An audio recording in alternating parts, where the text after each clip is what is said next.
hands down one of the most misunderstood and hated on car cultures out there. But you know what? As a 305 native, I couldn't be more proud of what we started. Ladies and gentlemen, this is before you buy a Donk. Donk.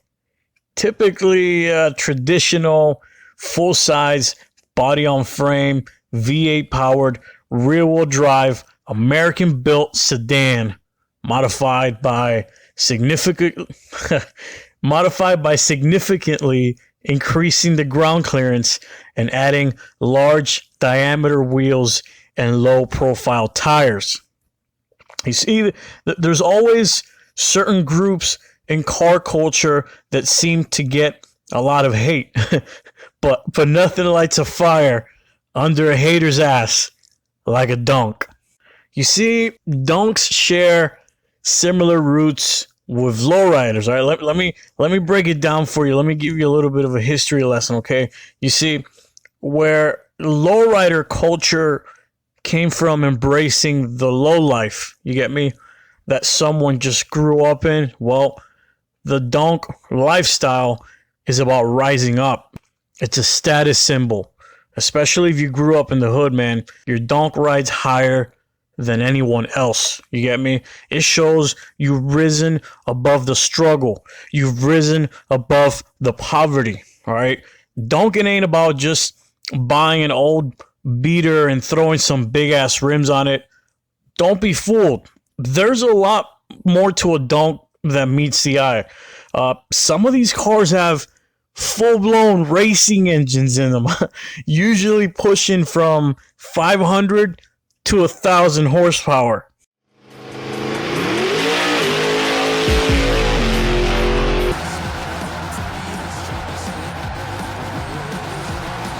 Okay, so if you're trying to get into the Donk game, there's a few cars you might want to consider. Okay, you got the Oldsmobile Cutlass, you got the Buick Regal, you got the 90s Bubble Caprice, we got our 80s box Chevy Caprices. Okay, we got some Crown Vics in there for the mix. Let's throw a little bit of Crown Vics in there, just to spice things up. And of course, we can't leave out the 70s Caprices and Impalas. Now, I mean, if you don't get on a budget, if we don't get on a budget here, the usual go-to engine when building a Donk is either a built Chevy 350 or, man, this is getting crazy.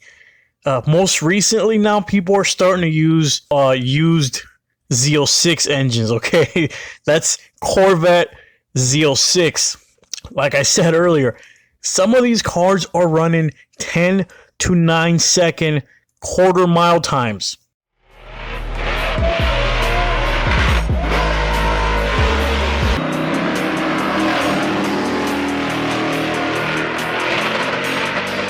Now, you can't have a Donk without rims.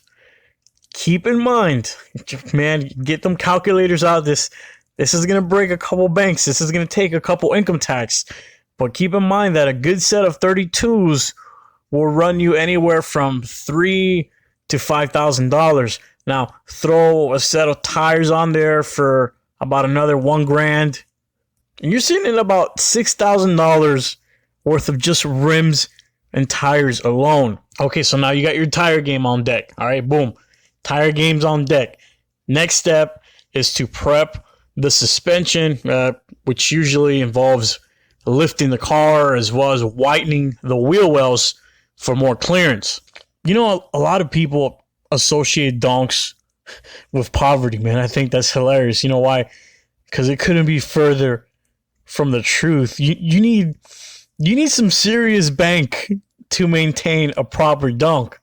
If you start factoring in the expensive suspension parts and repairs of those parts, tire wear, and the freaking expensive tires, remember the drivability of the car is also severely affected, which causes more wear on those expensive ass tires, and it also causes wear on the big old brakes you got for that Z06 engine, and of course on the differential.